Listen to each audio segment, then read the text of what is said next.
This show is produced by the Hartman Media Company. For more information and links to all our great podcasts, visit hartmanmedia.com. Welcome to the American Monetary Association's podcast, where we explore how monetary policy impacts the real lives of real people and the action steps necessary to preserve wealth and enhance one's lifestyle. It is my pleasure to welcome Selma Hepp. She is the chief economist with CoreLogic. We have quoted her on the show previously, and I wanted to get her on so you can hear things firsthand and hear her thoughts on what is going on with this rather unusual real estate market we're in. Selma, welcome. How are you? Good. Thank you so much for having me, Jason. My pleasure. And you're coming to us from my hometown, Los Angeles, California. Yes. Good stuff.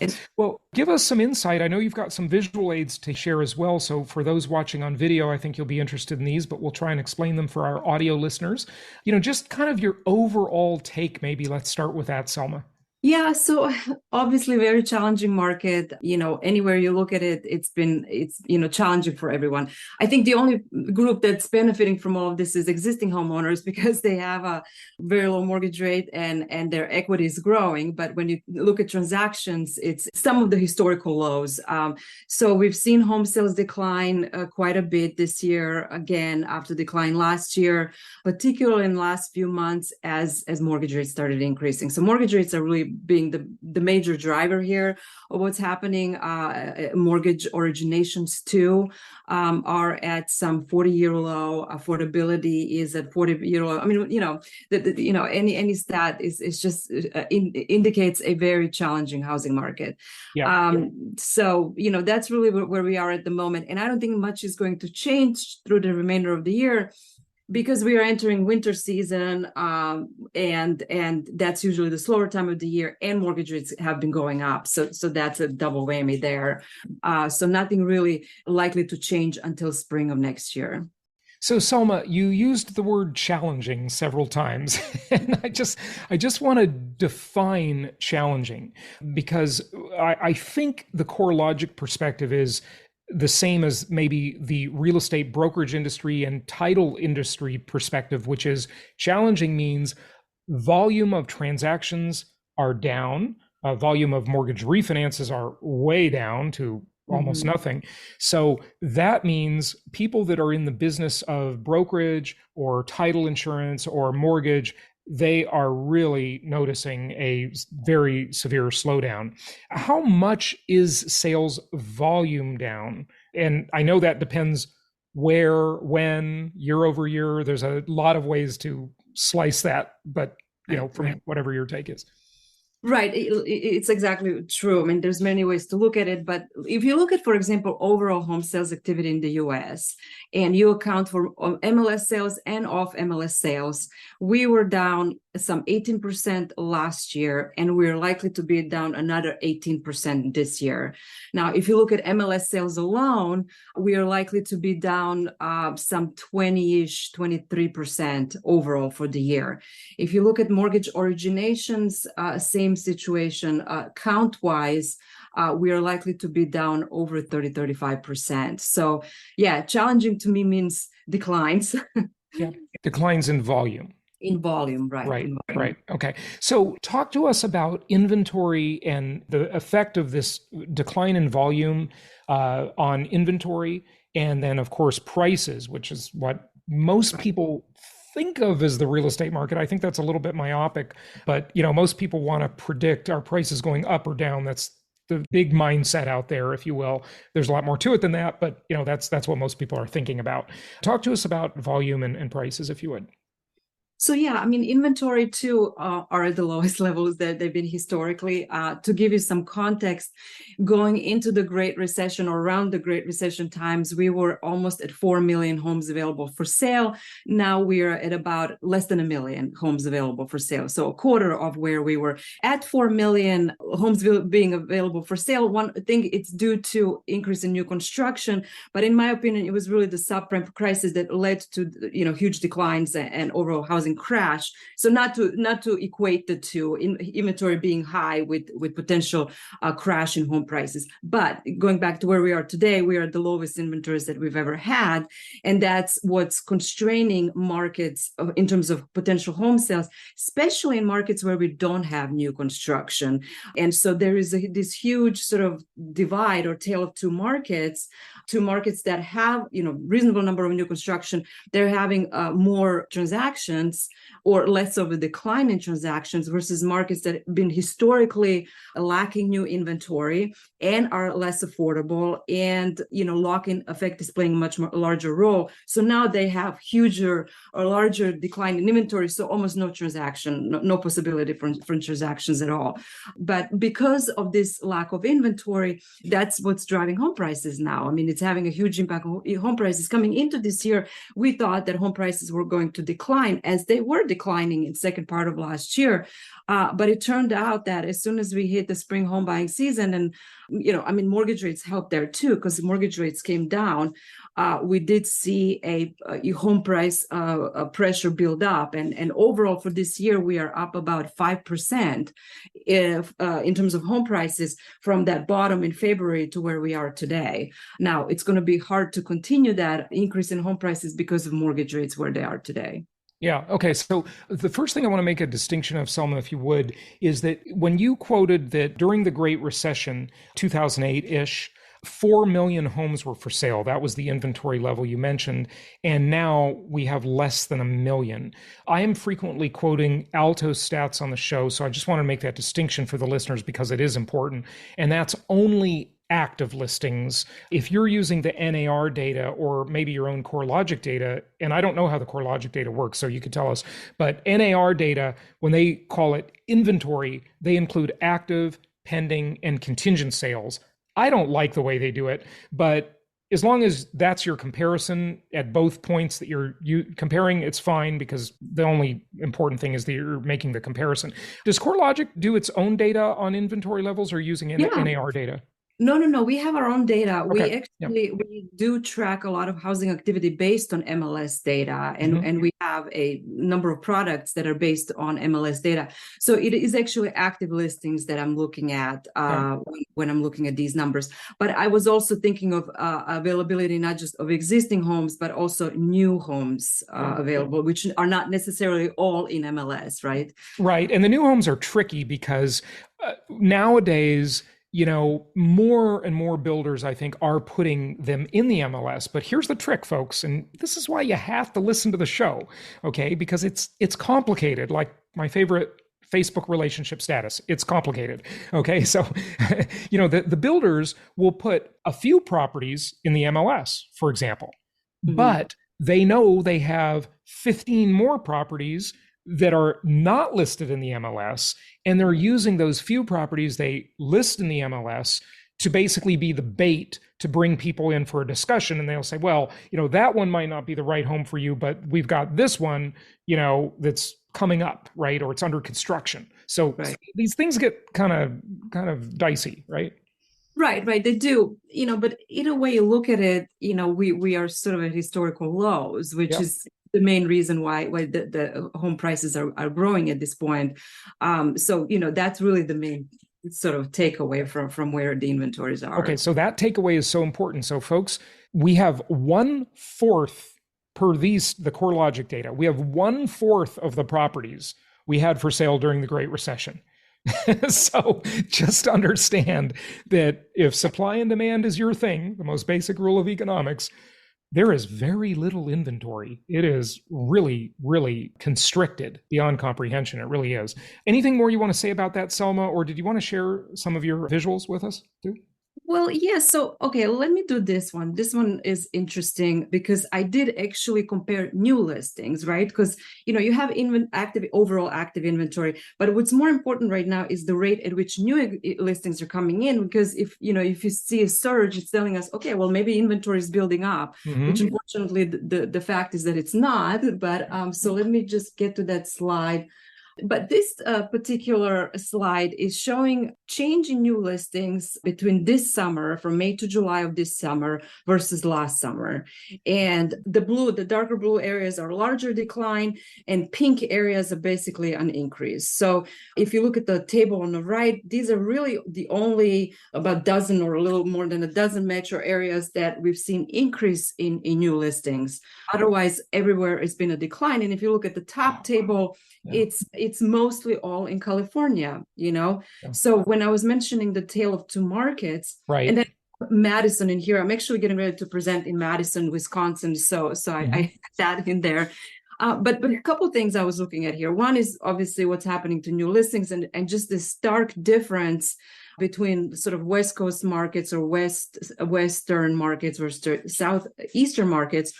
And then also the question of, I'm sure we've talked about this on the show, but does lack of occupancy of Airbnb and lack of utilization of vacation homes make any difference in terms of new inventories coming on market? And I'm not really seeing that. I mean, there is some indication, but not something that we can really generalize based on.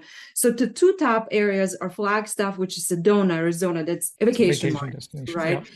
And then Temple, Texas, which is like sort of north of Austin. I don't know that that's necessarily a vacation market. It may be a little bit more out of urban area, sort of less density, but I don't know what to make out of that particular market. And then there's like a number of markets in North Midwest. So nothing is really telling me that anytime soon there's going to be improvement, although there is areas that are doing better than other areas. Well, and now when you say improvement, you mean more inventory. More inventory. Yeah. Right. In my mind, inventory helps, and because there's more transactions, Right. and inventory allows title companies, mortgage companies, and real estate agents to increase their volume. When you have more inventory, you have more to sell. I mean, look, if you owned a shoe store and you didn't have any shoes to sell, business would not be good, right? You need some inventory, right? So yeah, I completely get it. And you mentioned the Airbnb phenomenon, and there's been a lot of really fake news about that, especially one YouTuber that's a complete sensationalist. He's a purveyor of doom and gloom. He's just always been wrong, but he's getting a lot of press out of it. The Airbnb thing definitely has a small effect, but it's not very pronounced. It's not that big a deal. The Airbnb sellers that do sell, they don't all come on the market the same day. Okay, that this is a slow process of dropping inventory into a market that is very inventory constricted. So that is not enough to cause a crash. It's interesting that people make a big deal out of that. Okay, anything else to show us? This is interesting. Sure, let's see. Well, this is the variation in total home sales activity, right? We were talking about inventory, but this is about home sales activity. And I single out on the right-hand side California here just because California has had such a huge drop relative to other areas. Yeah. But again, I'm comparing first half of this year versus first half of 2019. And that is because I'm trying to avoid all the, abnormalities that happen. Yeah. COVID. Right. Those are a lot of distortions. So you have to just take out COVID largely. Right.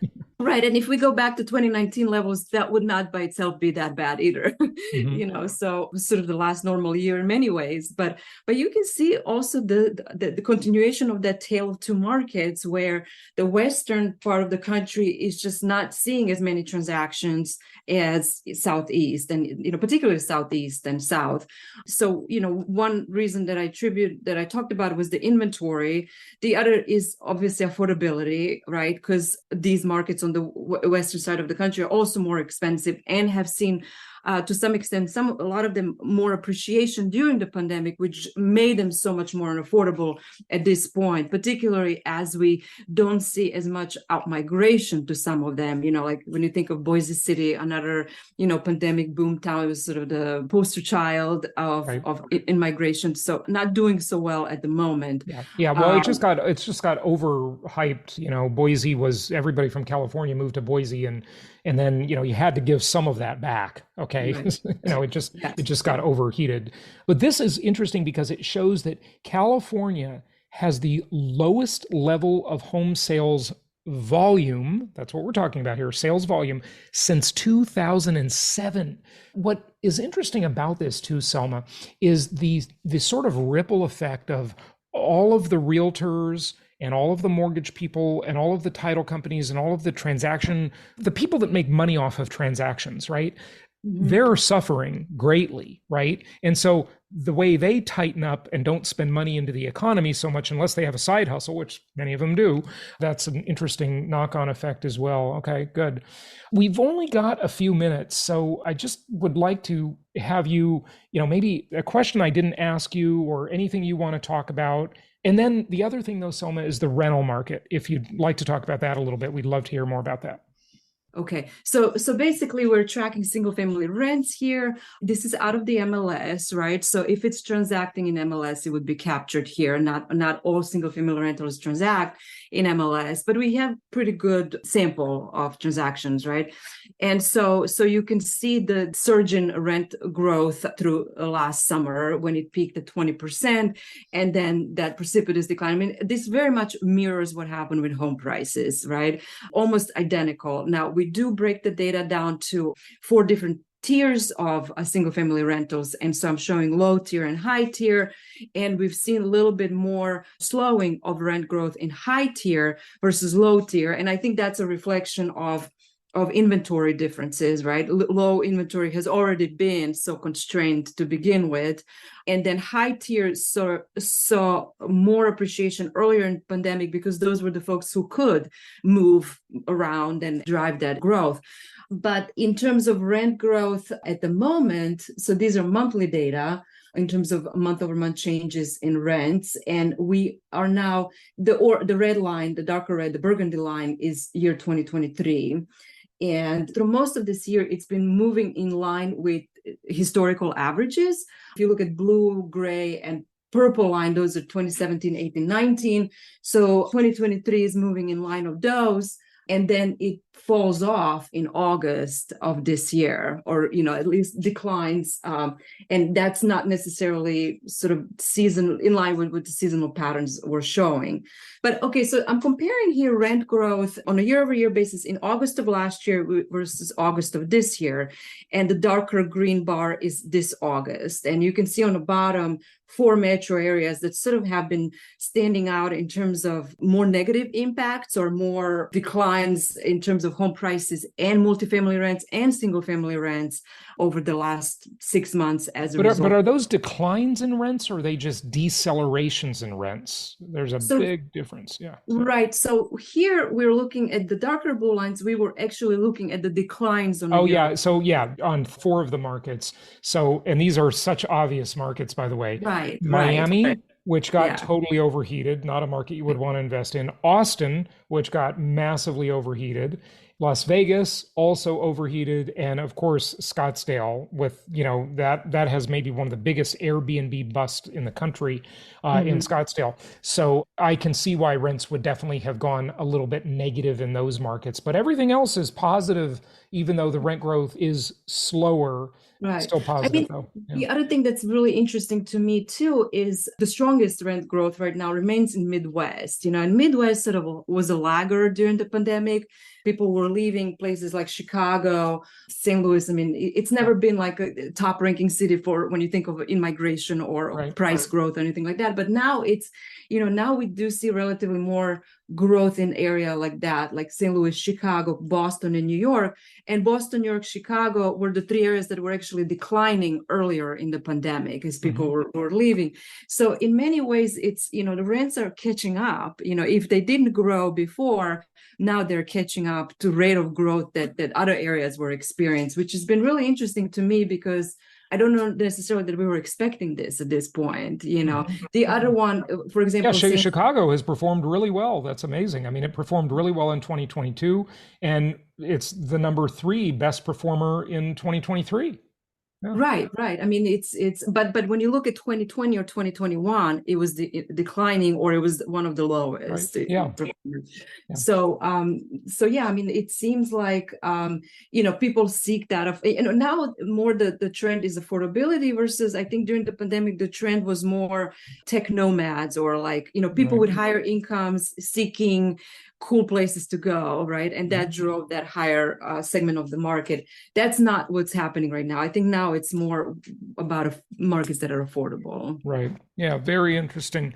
So overall, Selma, what is your takeaway on rents? In other words, where are they going? It seems to me, because sales volume is down so much, that there's a lot of pressure kind of building in the single family rental market. I know that the apartment market is oversaturated. That's going to take a few years to work itself out. But the single family market, where do you see the rents going there? Yeah, I mean, I agree with you. I think because of the lack of inventory in the purchase market, we'll continue to see folks staying in the single family, either longer or shifting from multifamily apartments to single family renters because of changes in their lives. I don't necessarily think that single family and multifamily are going to mirror each other. I think, we've seen a lot of new construction going on in multifamily, which is why rent growth has decelerated a little bit more. Multifamily is very much oversupplied right now. Right, right. But it'll work itself out in a few years. It's just yeah, absolutely. So yeah, I think on a single family rental side, I think the demand is pretty strong. Yeah. And most people would say that just flies in the face of, rent is so expensive. It's so expensive to rent. Well, with that statement, what's kind of interesting about it too is we talked earlier about the lock-in effect. It's much cheaper to just stay in your existing house with your existing ultra cheap mortgage than it is to go out and rent something, which is why that house probably won't go on the market and the inventory shortage will continue. But rents are so high. How can they go up more? That's what people would think, right? But I don't know. I think they're probably too low, actually. Yeah, right now we're 2.5% year-over-year growth for single family rent overall. That's it depends on what market you're in, but that's not a significant change in that's not going to break your budget if it didn't already break your budget. When I say the demand for rentals is going to remain, it doesn't mean that rent growth is going to reaccelerate again. I don't see that happening soon, but I don't think it also will see a significant decline. It may just plateau at this point. Yeah, interesting stuff. Selma, any other takeaways you want to share, or any other thoughts or things that you're working on that our listeners should know about? Oh, goodness, we're always working on a lot of different things. One big one right now is climate change. We look at that, and that's going to be interesting to see how it plays out in terms of the markets that, where, for example, you can't get insurance right now. Florida and California, like what happens with these two markets long term? That's particular of interest to me. The other thing is, what I've been spending a lot of time thinking about is, we've had a lot of migration during the pandemic, more long distance migration than short distance migration. Long distance migration folks tend to have higher incomes than the local residents that they're moving into, right? So that impacts incomes of local residents. And so I've been thinking about, how income inequality plays out longer term, or do we get more equality as a result of that? Because we may not have the top 5 superstar cities like New York, Chicago, San Francisco. We may have more smaller cities with that, knowledge economy. So, that by the way, Selma, is a really, I think, a very positive thing about the pandemic, because with the I'll call it post-lockdown migration trend, which was huge. I called it the modern grapes of wrath, because it was like the biggest migration probably in American history since the Dust Bowl, in the Great Depression era. And with all of these people, a lot of these, really highly paid, highly educated people moved to a lot of kind of nondescript places, and that I think will have an effect of raising the incomes in those areas and raising the housing prices too, and causing them to decline in the areas where they used to live, i.e. San Francisco is a perfect example. It's kind of like a flattening of the talent pool, kind of a redistribution of income, I think in a very positive way, actually. Yeah. I do see it as positive. People worry about, gentrification or, home prices in those smaller towns going up. at a faster pace, and that lack of affordability that results at the end of this. But I think the income impact is an important thing to think about. And also, how does teleworking allow people to have access to jobs that they didn't otherwise have that will lift their incomes? So yeah, I think overall the outcome of the pandemic, I see a lot of positives. Yeah, no, it really is, no question about it. And, everybody has kind of accepted remote work, even though there's a little bit of a backlash now with employers, and I don't blame them. But, ultimately, I think we're going to settle into this nice sort of medium compromise where there's a lot more remote work than there used to be. And the only people that are really suffering from that are the office owners. they're having a tough time for sure. But that's a whole different discussion. Okay, great. Give out your website or anything you want to share with people. If you have any data that they should check out or whatever, feel free. Yeah, all of our press releases, a lot of this data that I talked about is available on our website. It's corelogic.com, and under the blog section, which is intelligent, it's the title of the section is intelligence. You can see a lot of this data analyzed and reported on a monthly basis. I'm active on social media, only on LinkedIn, actually. I sort of stay away from Twitter. But LinkedIn, I'm at Selma Hepp. And I also myself post a lot of this information on the LinkedIn as well. Excellent. Selma Hepp, Chief Economist for CoreLogic, thank you for joining us. Thank you for having me, Jason. Thank you so much for listening. Please be sure to subscribe so that you don't miss any episodes. Be sure to check out the show's specific website and our general website, hartmanmedia.com, for appropriate disclaimers and terms of service. Remember that guest opinions are their own, and if you require specific legal or tax advice or advice in any other specialized area, please consult an appropriate professional. And we also very much appreciate you reviewing the show. Please go to iTunes or Stitcher Radio or whatever platform you're using and write a review for the show. We would very much appreciate that. And be sure to make it official and subscribe so you do not miss any episodes. We look forward to seeing you on the next episode.